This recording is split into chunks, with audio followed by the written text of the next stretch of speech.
L'influenceuse Péchimeli a fait une vidéo où elle explique qu'à Dubaï, elle n'a pas la cote. Soit les hommes ne lui plaisent pas, ce qui peut arriver, soit elle ne plaît pas aux hommes.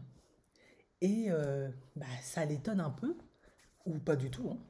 Ça, je ne peux pas interpréter toutes ses émotions parce que, vous vous souvenez, elle avait fait une vidéo où elle disait qu'elle était une 10 sur 10.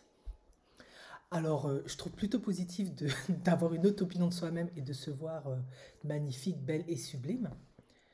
Mais je pense que il faut que je donne un peu mon avis là-dessus. Alors déjà, pour moi, une femme 10 sur 10, en tout cas chez les métis, on va dire, ou qui est perçue comme ça, on va dire, parce que 10 sur 10, je peux te voir 10 sur 10, mais aux yeux de la société, est-ce que tu es réellement perçu comme ça, selon les valeurs, la beauté du pays en question? Une femme 10 sur 10, c'est qui? Ça va être plutôt pour une métisse, genre une Sonia Rolland, puisqu'elle a gagné Miss Monde. Elle a eu l'opportunité d'être mariée à des hommes connus, qui ont de l'argent, qui sont en vogue, voilà, des people, etc. On peut aussi mettre Karine Le Marchand dedans, parce que Karine Le Marchand, ben voilà, hein, elle est à la télé, on la met en avant parce que c'est une très très belle femme, on va dire. Voilà.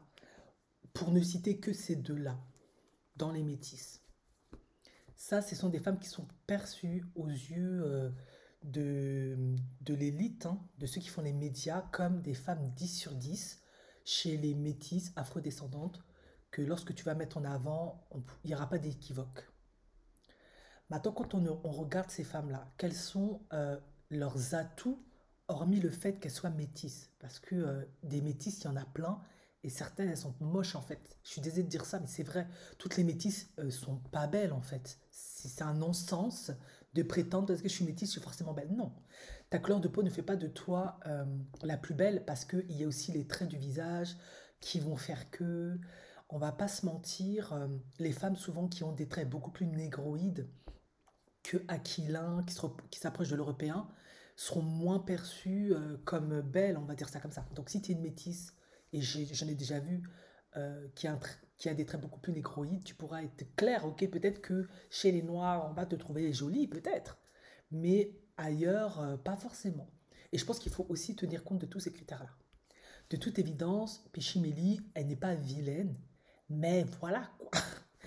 Ok, elle a peut-être des cheveux curly, elle est peut-être métisse, elle n'est pas vilaine. Je serais de mauvaise foi de prétendre qu'elle est pas jolie, qu'elle est vilaine, mais par rapport à ses autres consoeurs métisses, il y a quand même une sacrée marge. En plus, quel autre atout ont pardon, les Karine Le Marchand pour ne citer que celle-là ou une Sonia Rolland pour ne citer que celle-là? Elles sont très minces. En effet, elles cultivent beaucoup la minceur parce que à travers le monde, chez les gens qui ont beaucoup, beaucoup, beaucoup d'argent, on affectionne beaucoup les femmes extrêmement minces, extrêmement skinny, qui ont des figures de mannequins. Et ça, c'est un atout inconsidérable, incommensurable qu'elles ont. Elles ont parfaitement compris que c'était extrêmement crucial. Et même malgré qu'elles ont eu des enfants, elles se maintiennent énormément par rapport à ça.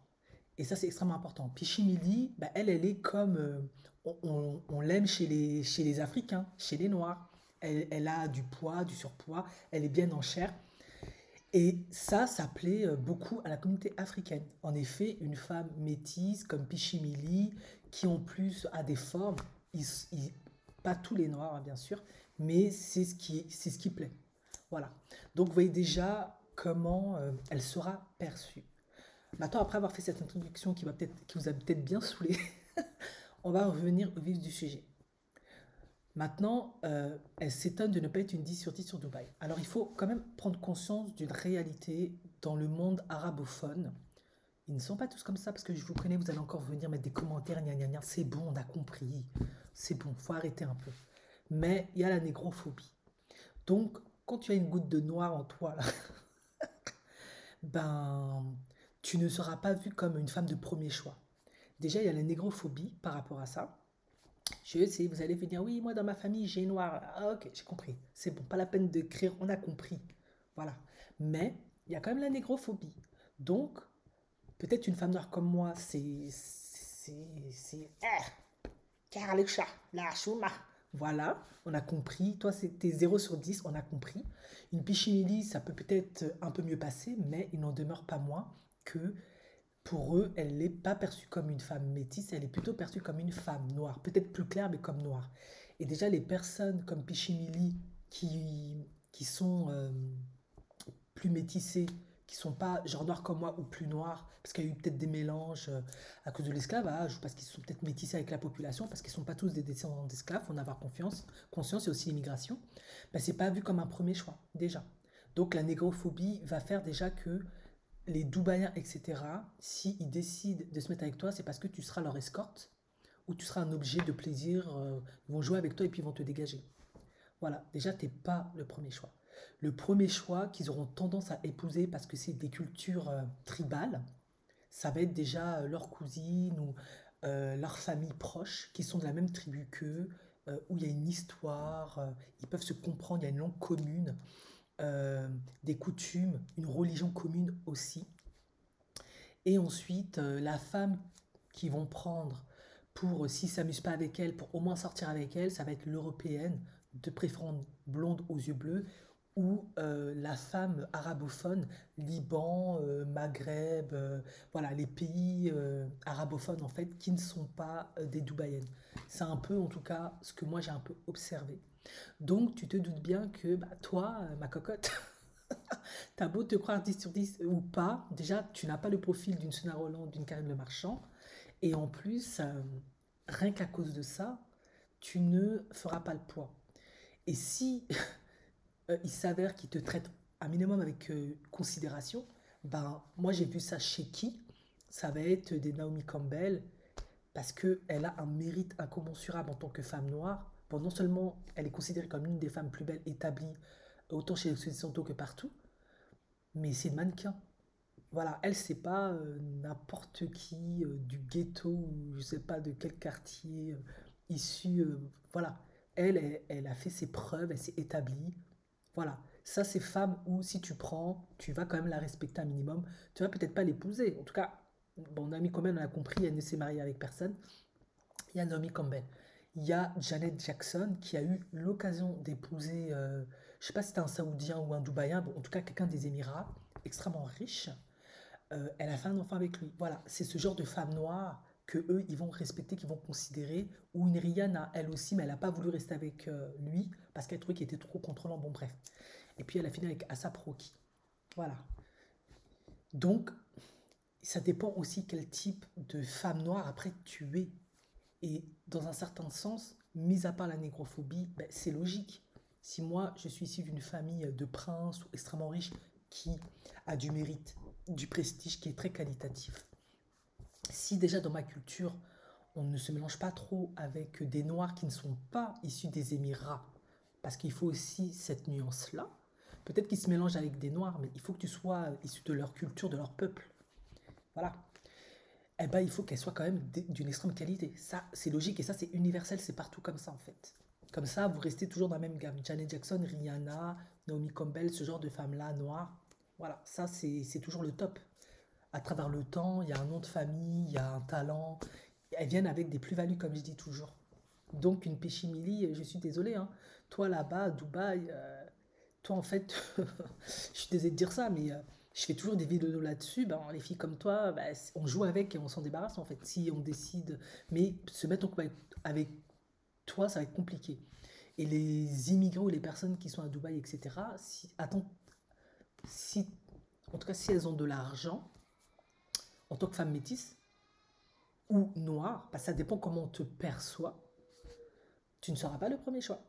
Parce que, bah, comme je l'ai toujours dit, tu n'es pas mince, tu n'as pas un talent ou un mérite comme une Sonia Roland, une Karine Le Marchand, qui, comme journaliste, elle a quand même un certain mérite, elle est à la télé, voilà, ou tu n'es pas avocate, ou dans la finance, ou tu n'as pas fait telle étude, telle école, tu ne vas pas de telle famille, voilà. Il y a plein de critères aussi qui se rajoutent. Toi, tu n'es pas ça. Toi, tu es une influenceuse, c'est pas mauvais, c'est top. Mais voilà, quoi. T'es pas non plus connue comme une Aya Nakamura de manière internationale ou une influenceuse internationale. Plus, après ça, c'est entre guillemets, parce que ça veut rien dire, peut-être aussi la réputation aussi que peuvent un peu trimballer les Français un peu partout. Ils sont pas toujours bien vus. Après, ça, c'est entre guillemets parce que ça veut rien dire. Il y a quand même certaines Françaises de très bonnes familles qui se positionnent ou qui ont une très très bonne éducation, qui ont plein d'atouts qui se positionnent aussi.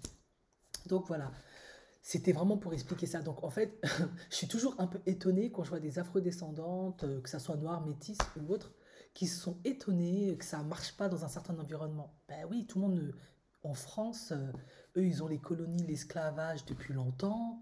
Enfin, ça fait partie de leur histoire, on va dire. Il y a eu les Antilles, qui font partie intégrante de leur peuple, même s'ils les traitent pas spécialement bien, on va dire. Ils ont eu les migrations issues de leurs anciennes colonies et autres. Il y a eu du métissage, donc voilà. Eux, ils sont habitués à nous, ils peuvent nous classifier comme bon leur semble, on peut le voir à la télé d'ailleurs. Voilà. Donc c'est normal que pour certains, tu peux être perçu comme une 10 sur 10, mais moi, j'en doute encore. Parce que l'élite, pour eux, tu peux être mignonne, mais tu ne seras pas une 10 sur 10. Ils vont toujours affectionner des femmes, soit métisses, soit noires, avec un certain profil, parce qu'ils évoluent dans certains cercles. Et dans ces cercles-là, les femmes se maintiennent comme des oufs. Et si toi, tu aimes trop manger, tu ne te maintiens pas, tu peux pas rentrer dans certaines robes de haut couturier, etc. Tu ne parles pas certaines langues parce que, ou tu n'as pas fait certaines études, tu ne viens pas d'une certaine famille. Je pense pas que pour eux, tu es une 10 sur 10 en fait. 10 sur 10, c'est pas que parce que tu es métisse. Il y a plein de critères qui rentrent en ligne de compte.